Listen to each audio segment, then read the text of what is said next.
Assalamu alaikum, I am Mushtaq, your English teacher. Students, you will be fine. Today is Friday, 5th June 2020. Classwork is a flock of pigeons and net. Exercises lesson number 19. And today's homework is words confused 19 to 20, and you will find it at page number 140 of grammar book. Students, I am here to teach you the exercises of lesson number 19. For this, you will open at page number 100 of guided English. Let us start the exercises. For this, you will have to read the statement of all exercises. The statement of first exercise is find the meanings of these words in your dictionary. Students, in words के meanings आपने dictionary में से तलाश करने हैं, ताहम मैं आपको बता रहा हूँ. क्रिमिनल, मुजरिम. कोकून का मीनिंग खोल होता है. नर्स को नर्स कर लें या तीमारदारी करने वाली. और ग्रब्स जो नन्हे बच्चे होते हैं उन्हें कहते हैं. Let us move to the B exercise. Read the statement. Find words in the paragraph with a similar meaning to. यहाँ पर जो वर्ड्स दिए गए हैं उनके आपने सिमिलर मीनिंग्स लिखने हैं, और वो मीनिंग्स जो है ना आपने अपने सबक के पैराग्राफ में से तलाश करने हैं. Labour, hard work. सिनोनिम लेबर का हार्डवर्क है. सर्चिंग तलाश करना होता है. Looking for, LOOKING for. Repairing, mending. Mending किसी चीज़ को रिपेयर करने से मुराद ये है कि किसी चीज़ को सही करना.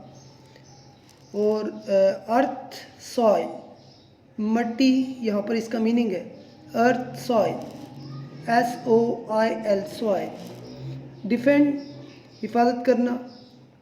Protect, PROTECT, protect. Next word है लुक. लुक आउट फॉर, तलाश करना, देखना, निगरानी करना.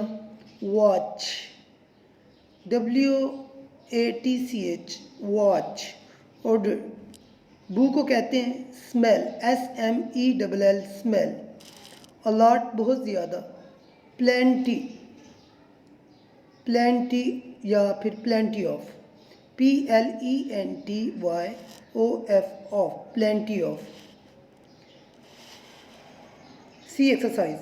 Answer these questions in complete sentences. The passage will give you a great deal of help. इन सवालों के जवाब लिखने हैं, और इक़्तिबास जो है ना इस हवाले से आपकी बहुत ज़्यादा आपको मदद फराहम करेगा. या बहुत सारी मदद आपको पैसेज जो है पीछे, यानी कि जो लेसन की जो टेक्स्ट है या इक़्तिबास है या जो पीछे पैराग्राफ दिए गए हैं लेसन में, वहाँ से आपको बहुत सारी मदद मिलेगी. स्टूडेंट्स, ये वाली एक्सरसाइज आपको आपकी नोटबुक पर करवाई जाएगी. तो अब हम मूव करते हैं एक्सरसाइज डी की तरफ. Read the statement of exercise D. Go to a library and use an encyclopedia to answer these questions. Encyclopedia, Bahrul Uloom को यूज़ करते हुए. बहरुल उलूम वो बुक होती है जिसमें मुख्तलिफ़ चीज़ों के हवाले से बहुत ज़्यादा नॉलेज दिया जाता है. तो इंसाइक्लोपीडिया को स्टडी करने के बाद आपने इन क्वेश्चंस के आंसर्स आपने देने हैं. ताहम मैं आपको यहाँ पर करा रहा हूँ. What is an insect. Insect की डेफिनेशन पूछी गई है कि इंसेक्ट क्या होता है. An insect is a tiny creature. एक इंसेक्ट छोटी सी मखलूक है. Is an ant an insect. क्या चींटी भी एक इंसेक्ट है? Yes, an ant is an insect.